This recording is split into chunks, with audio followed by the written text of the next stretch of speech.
The courtroom was full, but it felt cold, silent, heavy.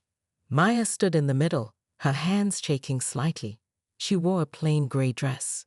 Her hair was tied back, no makeup, no smile. People looked at her the same way they always did, like she was guilty before the trial even started. The judge sat high on his bench, flipping papers without expression. The jury looked away when Maya's eyes met theirs.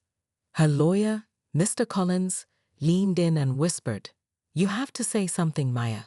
Anything. The silence is killing your case." But Maya didn't answer. She just stared forward, calm outside, but breaking inside. Maya was not rich, not powerful. She didn't have fancy clothes or a big name. She worked 2 jobs, one as a cleaner in a school and the other as a night shift nurse assistant in a small clinic. She had a son, 8 years old. His name was Ryan. Her whole life, Maya had only ever tried to do one thing: protect him. But now she was in court, accused of a crime too big, too dangerous, too serious. Murder. People whispered when she walked by. "She looks so quiet. I bet she's hiding something. She never talks. Creepy. I heard she poisoned him." No one knew the truth. Not yet. 2 weeks earlier, Maya had been arrested at her home. Police cars pulled up early in the morning. Neighbors came out to watch. Someone even filmed it on their phone. Maya didn't persist. She didn't scream. She didn't ask why. She just said, "Please, don't wake my son." That was all. The media showed her face on TV that night. Single mother arrested in connection with suspicious death of ex-boyfriend. Old pictures were pulled from her Facebook. One from when she smiled. One from a birthday party. One from a hospital room, holding a newborn baby. Reporters talked like they knew her, but they didn't. In court, the prosecutor stood up. This woman had a motive. Her ex-boyfriend, Mr. Darrell Grant, was found dead, poisoned. And guess who was the last person to see him alive? He turned to the jury. She was Maya Williams. People nodded in the courtroom. It made sense to them. A poor woman, a broken relationship, a dead man, a silent mother. But something didn't feel right. The judge noticed how Maya didn't react to the lies. No anger, no fear, just silence. The kind of silence that hides a storm. Her lawyer begged her again. "Please, Maya, let me speak for you, or speak for yourself. Why were you at his house that night?" Still, no answer. Maya simply looked at the ground. She could hear everything, though. Every whispered insult, every cruel stare, every fake story. But she stayed quiet for a reason no one knew. Not yet. That night, Maya sat alone in her jail cell. The lights were dim. A tear rolled down her cheek. She held a photo of her son, drawn in crayon. Mom plus Ryan equals strong. She whispered, "Just a little longer, baby. I promised I'd protect you." The next morning, the court resumed. A neighbor testified, "I saw Maya arguing with the victim 2 days before he died."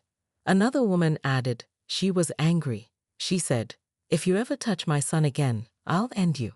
The courtroom gasped. Maya didn't deny it. Because it was true. She had said those words. Because she was angry. Because she was scared. Because the man she once trusted had become someone dark. Someone dangerous. Someone who had hurt her and threatened her child. But none of that was in the files. Not yet. Because Maya had hidden the full story. To protect Ryan. To protect his future. Even if it meant the world would turn against her. Even if it meant losing her freedom. Outside the courtroom, reporters shouted into cameras. "She looks guilty. She's hiding something. She hasn't even tried to explain herself." But inside, the judge was growing uneasy. He watched Maya.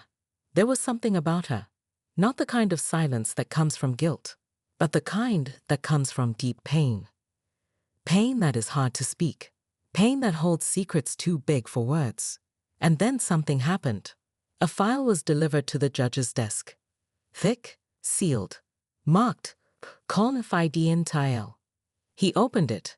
His eyes scanned the pages. And suddenly, his face changed. A wrinkle of confusion. then shock, then silence. He looked up at Maya. For the first time, he really saw her. The courtroom didn't know it yet. But the story had just changed. Completely. The courtroom was alive with whispers and murmurs.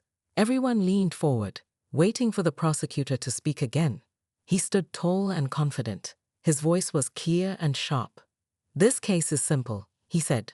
"Mayor Williams had a motive. She was angry. She had the opportunity, and the evidence points straight to her." He held up a small plastic bag with white powder inside. "This poison killed Darrell Grant, and Maya's fingerprints were found on the bottle where it was kept." Maya's lips pressed tight. She looked down. The jury scribbled notes. The prosecutor smiled and called the first witness. A woman with a tired face took the stand. "I'm Linda," she said. "I'm the neighbor. I saw Maya and Darrell arguing. It was loud, angry, scary." She paused, looking at Maya. "I'm sorry, but it looked like she hated him." The courtroom gasped. Maya's lawyer, Mr. Collins, shook his head. "Objection. That's opinion, not fact." The judge nodded, but the damage was done. The jury heard the anger, the hate. Next came a man named Steve. He worked at the clinic where Maya worked nights. "I never liked her," he said. "She was quiet, but cold. One night, I saw her throw a bottle in the trash.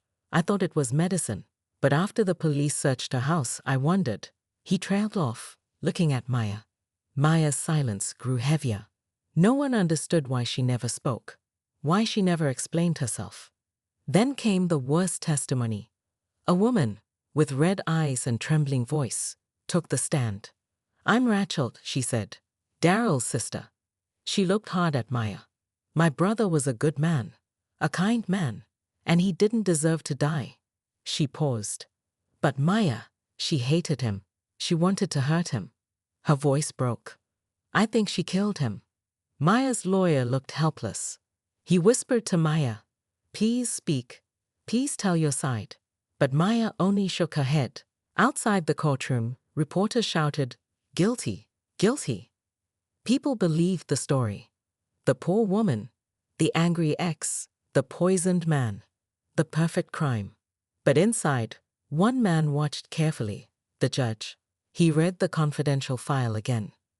There were gaps, questions. Why had no one asked about Maya's son? Why had no one spoken about the threats she had received? Why had no one looked at the man who really wanted to hurt Maya? The judge remembered the letter he had found in the file. It was from a police officer. It said, "Maya cooperated with us to stop a dangerous man.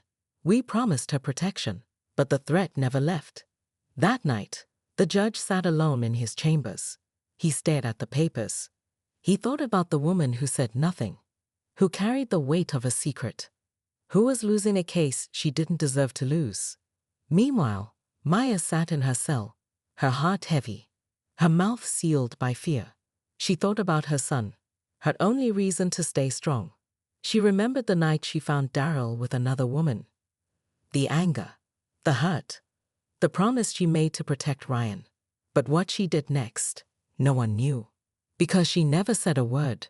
Because sometimes, silence is the loudest cry for help. The courtroom sat heavy with tension, but Maya was far away. In her mind, she traveled back to a time when life was different, when pain was still new and hope was a small light in the dark. She remembered her childhood home, a small worn house on the edge of town. It was quiet most days, but inside, silence often meant sadness. Her parents had left when she was very young. She was passed from one foster home to another, never staying long enough to feel safe. At school, the other children whispered behind her back, "Weird girl," they called her. Silent shadow. Maya never fought back. She didn't have the words or the strength. Her only friend was a teacher named Mrs. Jameson. Mrs. Jameson had warm eyes and a kind smile. She noticed Maya's loneliness. One rainy afternoon, Mrs. Jameson gave Maya a small notebook. "This is your safe place," she said softly. "Write anything here, your dreams, your fears. No one will see it but you." Maya took the notebook like a treasure. She wrote about her wish for a family, for love, for a better life. But that life was far away. Years passed, and Maya grew up fast. She learned to protect herself with silence. But inside, the notebook held her secret thoughts. She worked hard, saving every penny. Then she met Daryl. At first, he was kind. He made her laugh. He promised a future. She believed him. But soon the man she loved changed. His smile turned cold. His words became sharp and cruel. One night, after a fight, Maya hid in a small room with her son, Ryan. She heard Daryl's angry voice in the hallway. He shouted threats. Words that cut deeper than any knife. Stay away from me, or you'll regret it. Maya's heart pounded. She knew she had to protect Ryan, no matter what. Back in the courtroom, the judge looked at Maya's file again. There was a police report he had not seen before. It said Maya called 911 once. She reported threats from Daryl, but the police had no proof. No one had believed her. The judge felt a pain he hadn't expected. How many times had Maya tried to speak? How many times had the world ignored her? Maya sat quietly as the prosecutor called more witnesses. They told stories of anger, silence, and suspicion. But no one spoke of fear. No one talked about the secret whispers of the past. Her lawyer tried to help. He brought up the 911 call. He asked the court to consider why Maya was afraid. But the prosecutor dismissed it. Fear is not an excuse for murder. Maya's eyes finally filled with tears. But still, she did not speak, because her silence was not guilt. It was survival. The courtroom was still, but inside the judge's mind, a storm was growing. Judge Reynolds had been a judge for over 20 years. He had seen many cases, many criminals, many liars. But this one felt different. As he looked at Maya, sitting quietly with her head down, something did not sit right with him. He had reviewed the files again, over and over. The evidence seemed strong, but only on the surface. He saw the police reports, the witnesses' words, the poison, and the death. Everything pointed to Maya. But then there was the confidential file, the sealed documents he had received late the night before. Inside that file was a letter from a police officer named Detective Harris. The letter said, "Maya Williams helped us in a secret investigation. She was protecting her son from a dangerous man who threatened them. We promised her protection. We asked her to stay silent. Her safety depended on it." Judge Reynolds couldn't believe what he read. Why had no one mentioned this in court? Why was this important information hidden? That night, after the court session ended, Judge Reynolds sat alone in his office. He opened the sealed file again. He found more papers, reports of threats against Maya and her son. There were names he had never heard before, people involved in dangerous crimes. The judge's hands trembled as he read. He thought, could it be that Maya is not a criminal, but a victim? The next day, the judge asked his assistant to find more information about Detective Harris. He made a quiet phone call. Detective Harris answered. "Detective Harris, this is Judge Reynolds. I have questions about Maya Williams' case." The detective's voice was cautious but clear. "Yes, Judge. Maya helped us with a case involving a man who was violent and dangerous. We told her to keep quiet for her own safety." The judge asked, "Why was this not shared during the trial?" Detective Harris sighed. "Because revealing it could put Maya and her son in more danger. The case is sensitive." Judge Reynolds felt torn. He had to follow the law, but he also wanted justice. He looked again at Maya, her quiet face, her tired eyes. He wanted to believe in her. Back in the courtroom, the prosecutor was confident. He said, "The evidence is clear. Maya Williams killed Daryl Grant. Case closed." But Judge Reynolds was not convinced. He interrupted. "Prosecutor, we need to examine new evidence. This case may be more complicated than it appears." The courtroom fell silent. Whispers spread. Maya's lawyer was shocked.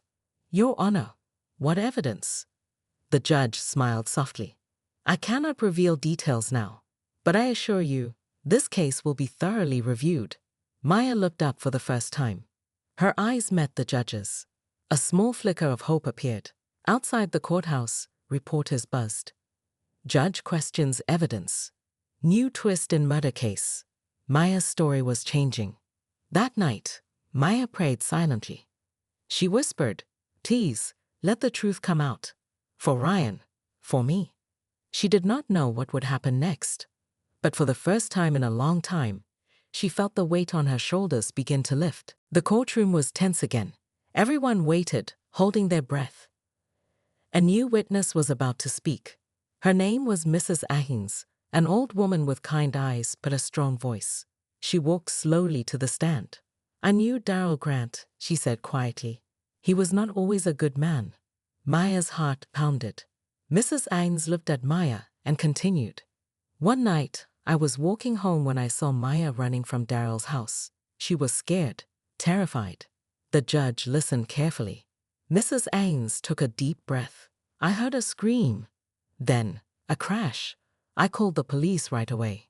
She paused. "Maya saved her son that night." Gasps filled the courtroom. The prosecutor tried to stop her.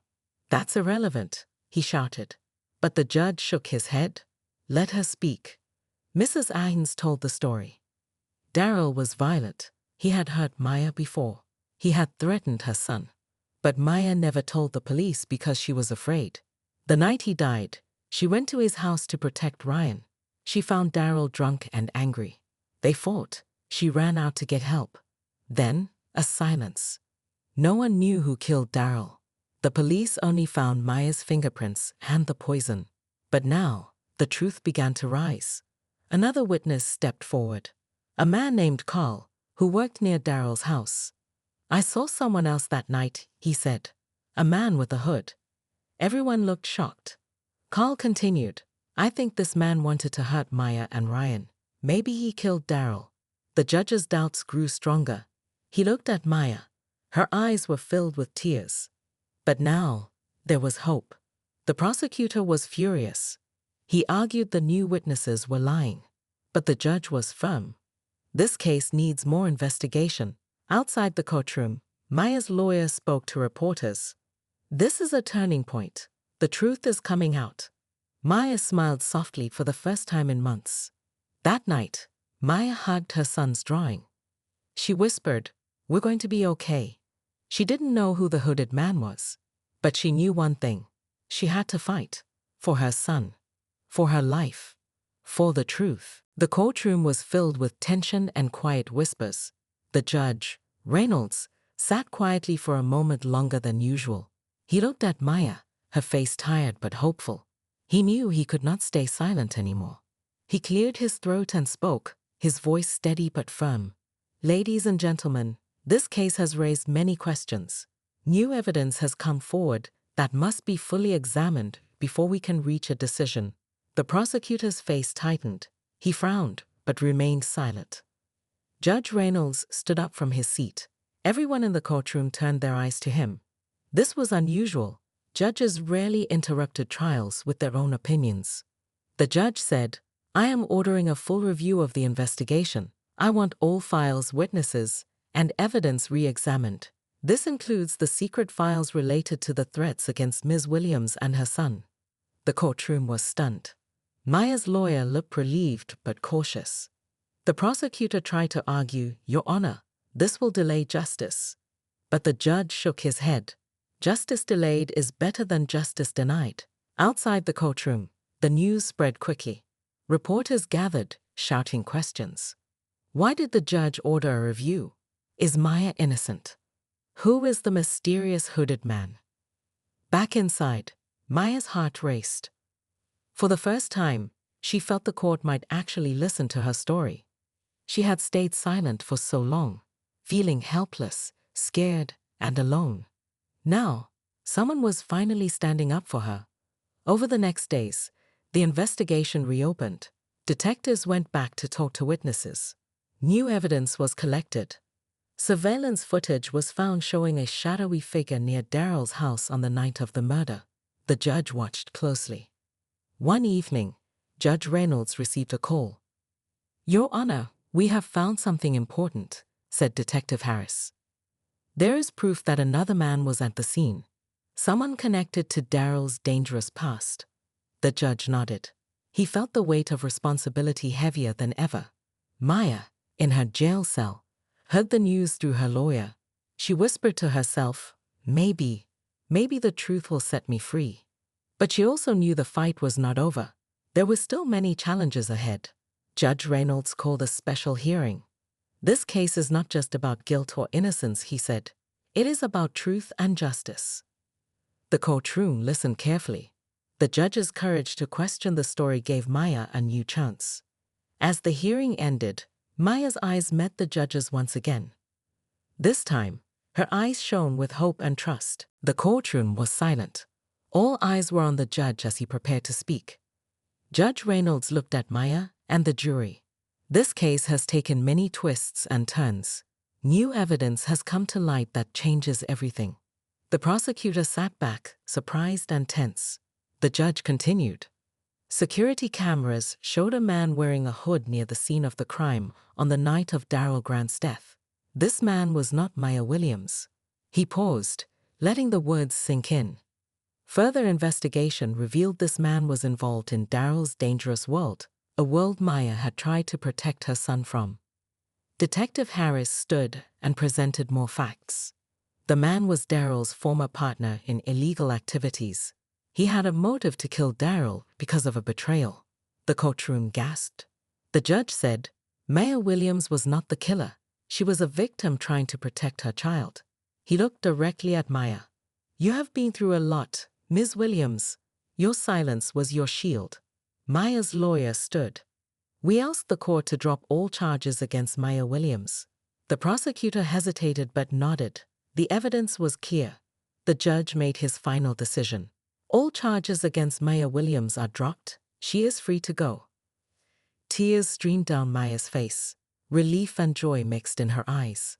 Outside the courthouse, reporters shouted, She is innocent.